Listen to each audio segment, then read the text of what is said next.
Losing my mother again felt soul-crushing. I felt drained, like I had no will left. And worse, I realized this was exactly how Kushma, the king of nightmares, thrived. But I managed to break free from that illusion. I knew I'd lose myself if I didn't break that never-ending cycle. Bottling Kushma with Mama's help made me realize that together, we could handle whatever came our way. It filled me with more pride than any gold medal I've ever won.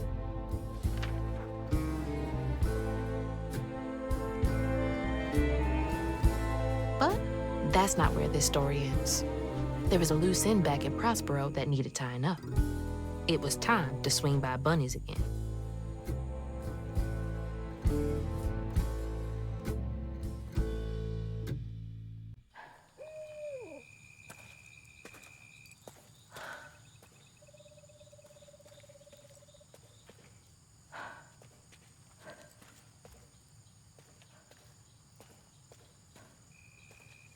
Ma? Mama? Hazel! Mama! I thought you were gone. Oh, shh. You ran. You ran and ran until you found me. Oh, my brave, brave girl. I didn't mean what I said when we argued. I'm sorry. We have loads to talk about. Come on, we can go home. Or to Jolene's. I'll go find us a ride.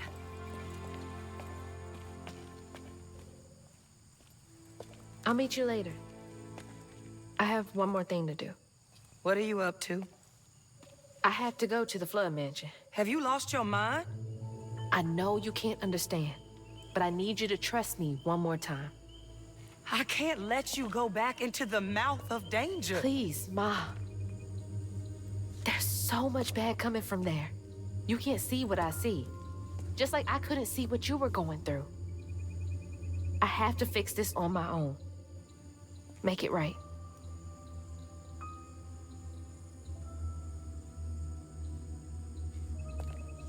Come back to me, Hazel. Promise me. I promise. I love you, my little bug. I love you too.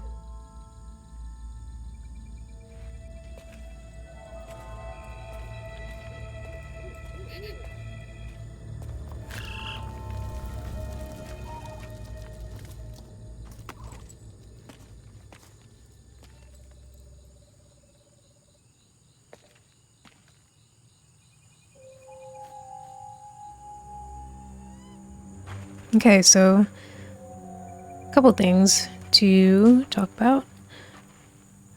First, I went back and I got the last readables. Apparently, I was missing 2, so I missed 1 in the last chapter, but then I also missed 1 in Cherie's chapter, which I didn't realize because it was the very last readable that I had missed. So I think I just didn't. Like, I normally don't have to come back to this page until I'm looking for whichever readable I missed. So, you know, if I don't see it as I'm doing the chapter, I'm not gonna get it. Switching to mouse, so going through this is easier. But thankfully both of them weren't really anything too important. So this one is Hugging Molly sightings, and it was located after the cutscene with Catfish at the end, but before getting to Cherie's tree. And it was very easy to run by. I almost ran by it the second time when I was looking for it. Like, actually looking for this one. So this one, Hugging Molly sightings, June 3rd near Ullum Cave. Night vision faint blur, then trail camera broke. Oh, then trail camera broken. November 21st, Myrtle Point, footprints. Why are there never droppings? Where does it eat? December 20th, Spence Cabin, faint blur at 300 yards, Hugging Molly, disappeared into trees. And the very last one is just... Okay, cut that.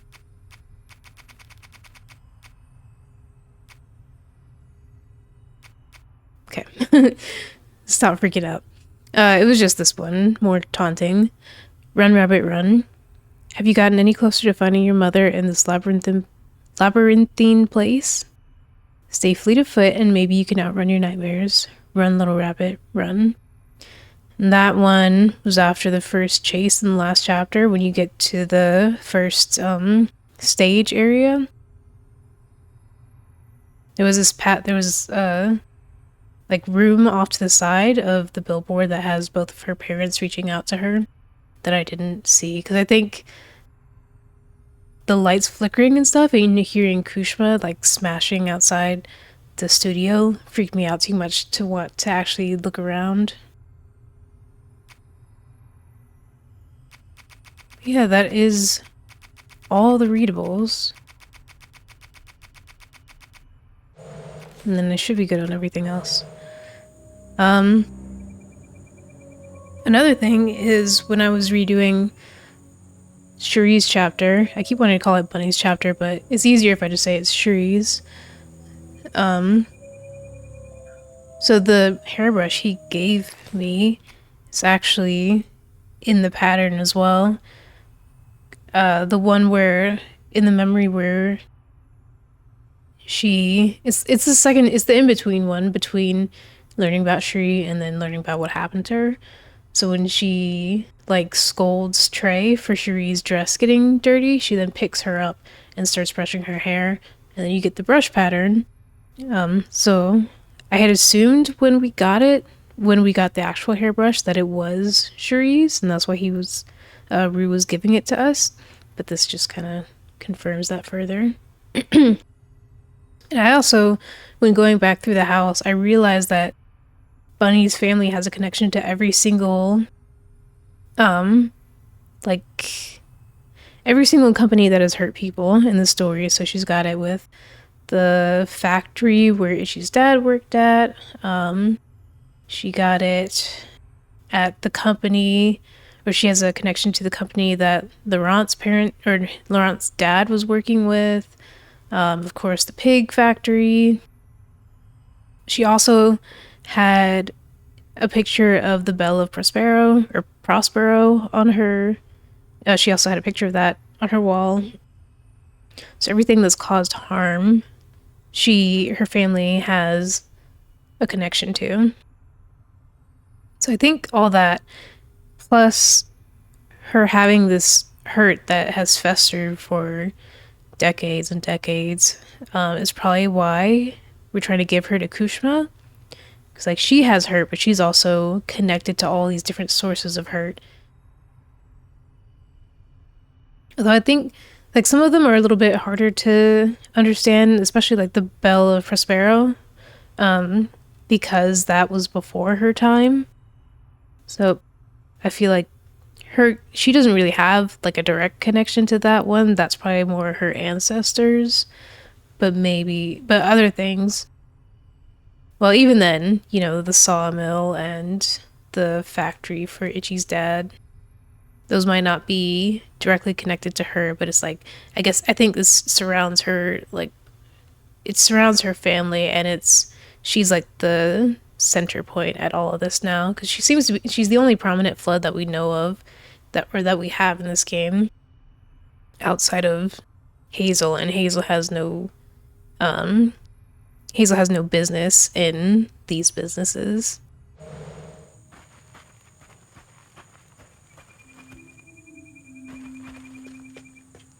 Trey Flood, 1977 to 2004, loving husband and father. I found her, Dad. I brought Mama home safe and sound. We're okay.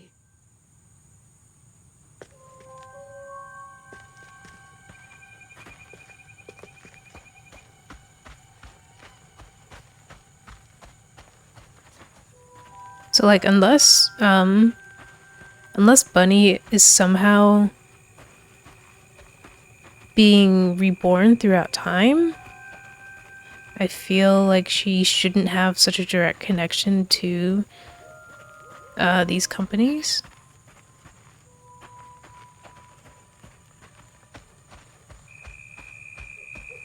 So I'm still thinking about that whole, like, she will make Cherie in her image to be a powerhouse that's even better than her.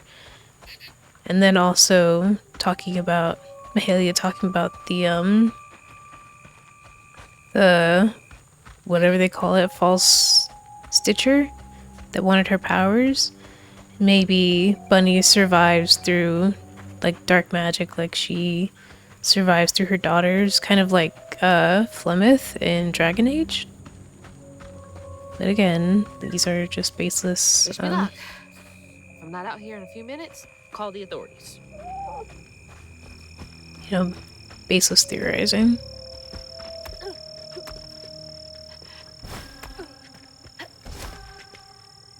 I don't know what to say to her. What is there to even say? Screw you for trying to kill me. That's one thing.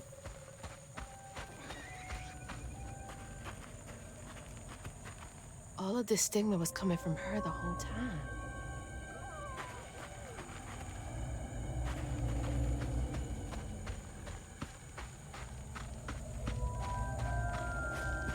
If we can come to an understanding, maybe all of this will clear up. I don't know about that.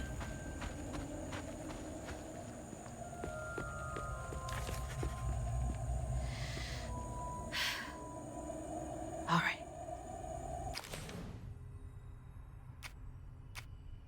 False Stitcher. Wait. Oh, okay. False Stitchers are not chosen. They are made by their own misguided ambitions. Unlike Weavers, False Stitchers gain power through harming mythical creatures. The harm they cause tears through the grand tapestry, leaving a trail of corruption behind. Kushma's hunger.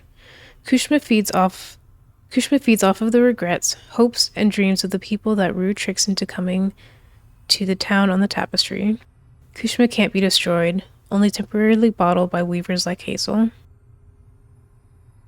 Kushma feels more like a force rather than a real entity.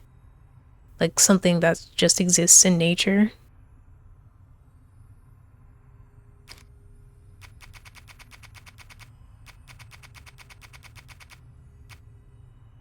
Kushma's cabaret is an intoxicating place. The music, the lights, the laughter envelop all who enter, causing them to lose their sense of self and get swept up in the moment. The golden doors are scattered around the town on the tapestry, and each holds a trapped dreamer bound by their own desperate emotions. They remain stuck in a timeless loop, feeding Kushma's hunger. Only a golden key is able to unlock the doors.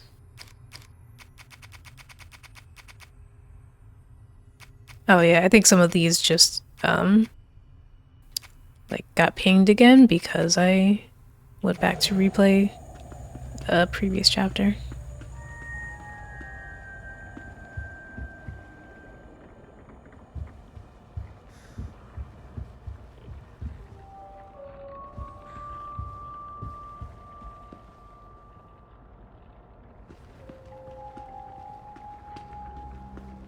Oh, there she is.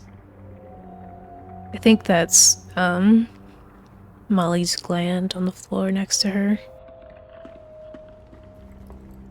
Lily? Are you back? How did you... Oh, you're more powerful than I thought. Is that Molly's heart? Or her heart, Why didn't not her it work? gland. It should have brought Sherry back. You can't bring back the dead. You did something, didn't you? That's why the magic failed. I heard your baby spirit crying. In a tree. She was in pain. I did everything I could to help her. In pain? Or just in your way? You have no idea what loss feels like. When Cherie drowned, I was so raw it hurt to breathe. I'd see cars with those baby on board signs and just want to ram them. This town's full of people who don't deserve their kids, who beat them right in the middle of a store. Why are their children still alive and not my Cherie? I can't imagine what it's like to lose a child. But the things you've done ain't right. Everything I done was for Cherie. You had no right to tamper with her spirit. You had no right. You've hurt everyone around you. You murdered Molly. I don't want to hear this. You need to change to make up for what you've done. I can't. I don't even know what to live for anymore.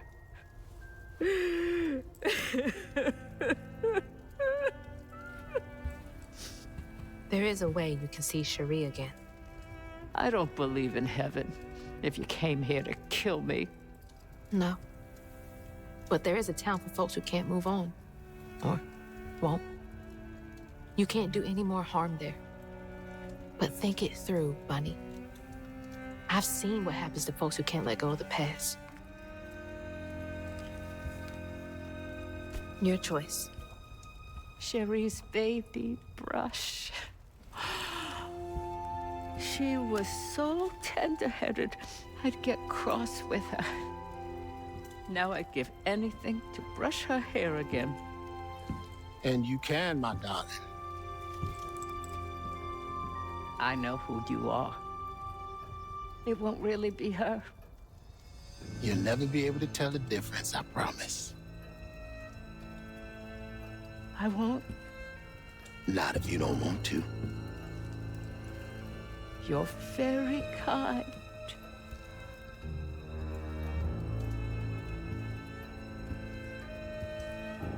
There's a fine line between mercy and justice, ain't that right, Hazel Flood? You chose a hard road for yourself. I know.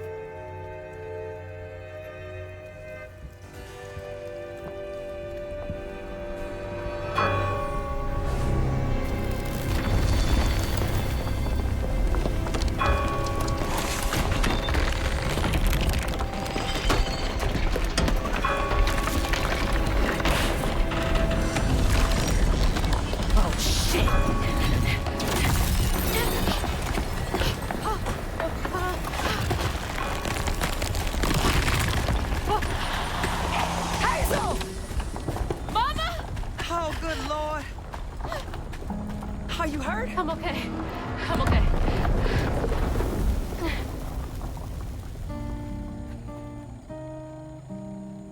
I got a lot to tell you. I got time.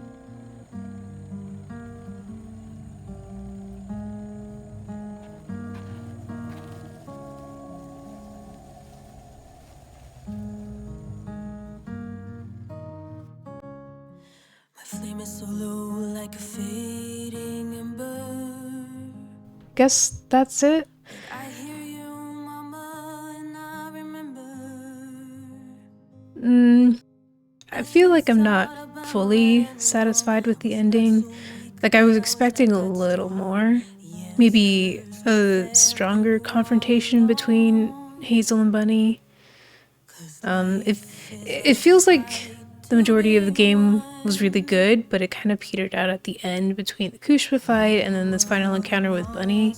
It's just so, like, I don't know, kind of disappointing. In terms of Bunny's fate, I think the implication here is that she's gonna spend eternity living out the worst day of her life. So, you know, when Cherie died. So I guess it's a fitting end for her after everything that she's pulled. But, you know, Rue made it sound sweet and all, but we've been told that he tricks people, and we even experienced it ourselves, so I have to believe that this is ultimately a bad fate for Bunny, rather than her getting to live out a happy, fake life with her daughter. Because if that was the case, that would be too kind of an ending for her after she was a shitty mom to Trey, to the point where he felt unwanted enough for Molly to, I guess, sense him. She hurt Benji, she took his heart out, she killed Molly. I feel like she probably hurt Tom, because we saw like hooks in his back that are really reminiscent of the wands and the symbol on the floor of her cabin, I think. She pushed Hazel off a cliff. Like, I can't believe that she didn't mean to kill her. So, you know, she did a bunch of shit, and it sounds like, based on what Rue has been saying, that it's not just those mythical creatures that we've seen that she's been doing this to. She's probably done it to a lot of mythical creatures over the years in an attempt to revive Shuri. So yeah, I'm hoping it's a bad ending, because I think that's what she deserves after all of that. Overall, I would say I did really enjoy the game, even despite the ending being kind of meh. It was a lot of fun, and I really liked the story and the whole world.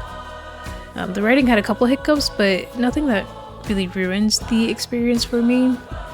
I do wish we were able to learn a little more about some things, like why Bunny disliked Trey so much before Shuri died, and especially how she got him back from Molly. Because that one, like, I don't think we got even a hint about how that whole situation went down.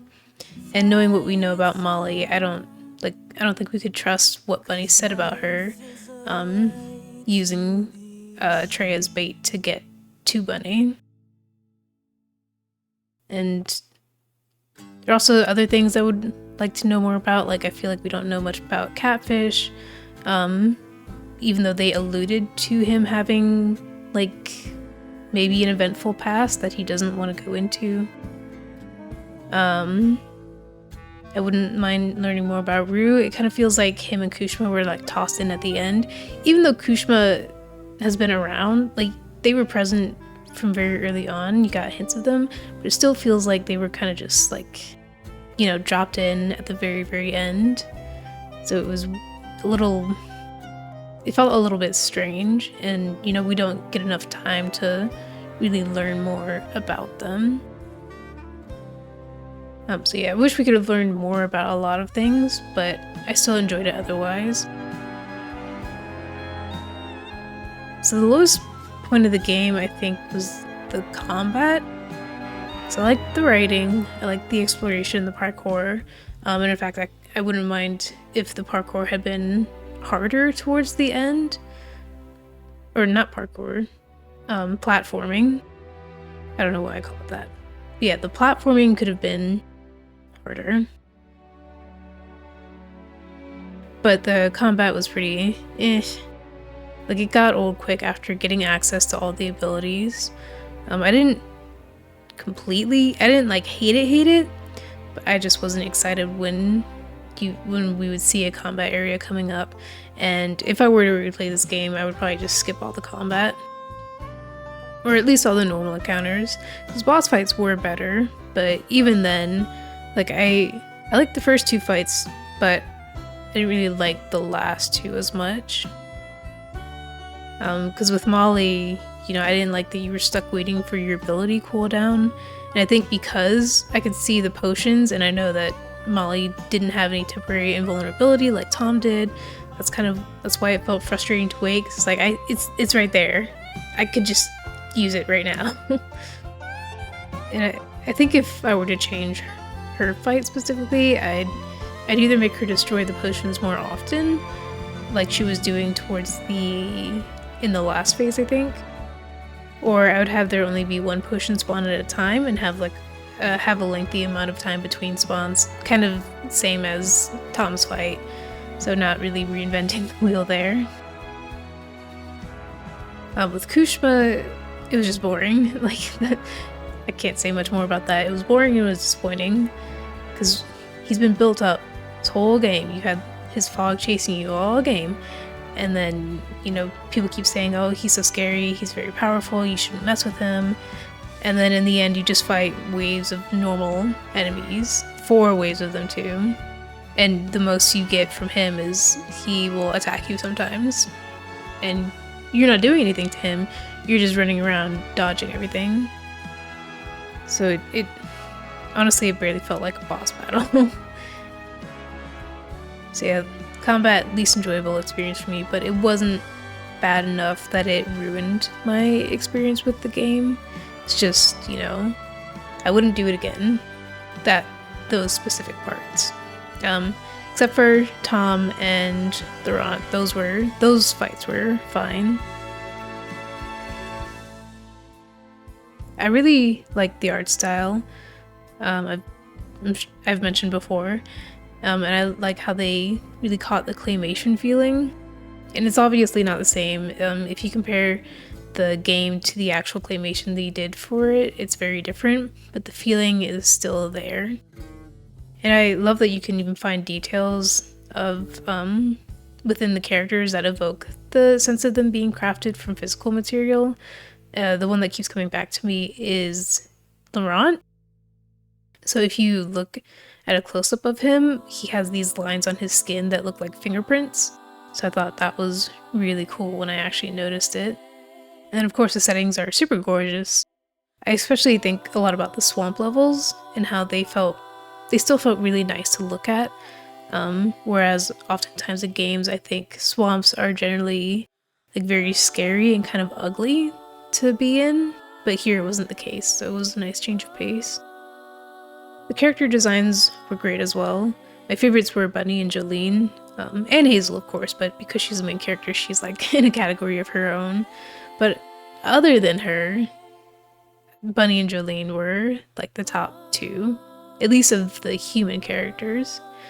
With Bunny, she really gives off this air of being cold and kind of unapproachable. And like every time she came on screen, my eyes would immediately go to either her cheekbones because they're so prominent, or her shoulder pads because they're like so like sharp, pointy, and pretty tall. And it does give off this look of this like shrewd businesswoman. And with Jolene, I've already said it before, but her design is very big. It makes her feel like larger than life and very fun overall. Even though we only got to look at her in one very short cutscene, or you only get a very good look at her in one quick cutscene, she left such an impression on me. Also on Hazel, I enjoyed her a lot. There were of course times where she frustrated me, but I never disliked her for it. I like that she has a character flaw that is constantly, like, it still comes into play. It's not like something that she gets over very quickly. But even then, she's a very sweet girl, and you can see why she was chosen to be a Weaver, even just as early as her interactions with Benji. I think even earlier than that, she was very gentle with Rhubarb when she kind of got the sense that he was haunted, I think. I like that her being in track was constantly brought up within the game, from like small comments to bigger moments, like the one at the end where her and Lacey are running for the bottle tree to defeat Kushma. Sometimes in media it feels like character side interests are mentioned just to explain away like why they behave the way they do. Like in another game they might say, oh yeah, she was in track at the very beginning of the game, and that's just meant to explain how she can how she's so athletic throughout the game, but then it's never really brought up. It's just a one-time thing. It's also so refreshing to have a black girl as the protagonist for a fantasy game. And I can't really think of very many fantasy games where the default protagonist is black. Like the only other one I can think of right now is Forspoken. And I appreciate that this game is hers and hers alone, because when I think of other black protagonists in games, a lot of the times it seems like they are introduced later. Like they're often introduced later in an already established franchise. So like with Miles in the Spider-Man games, Saga and Alan Wake, Marcus and Watch Dogs, so on and so forth. So to me, it sometimes can come across as belatedly inserting diversity rather than it being there from the beginning. And, don't get me wrong, I'm happy that these series have black protagonists at all. It's just different when they're there from the very beginning and when it feels like they, in a way, own the series. So yeah, but ultimately I was just so happy to play as Hazel. So I'm not sure if there would ever be plans for a sequel, but I would definitely play it if they made one. I do think this is a fine stopping point. Feels like a pretty succinct ending with only a few mysteries left behind and nothing that's really major. But I could see this world lending itself to another game, especially since it sounds like there are more Weavers out there. And maybe with another game we could learn more about Weaver lore that we weren't able to get since Hazel didn't really have anyone to teach her. Like, yeah, she had Catfish, but he's not a Weaver and he doesn't know everything. You know, if there was another game, I would love to focus more on the history of Weavers and their lore. But again, they might not make another one. I don't know if this game was lucrative enough to support that. I hope it was. It was a really good game. Very fun aside from combat. But you know, if they made a sequel, they could like brush up on the combat, make it feel not as boring. And I think that's all I have to say. I finished this one pretty quickly because I like it so much, so. And I would definitely recommend other people play it for themselves. But yeah, thank you for watching.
And that's how a new weaver came to be in Prospero.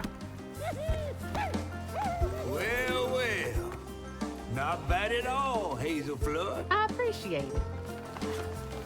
I gotta get going. Instead, I meet Ma and Laurent for dinner.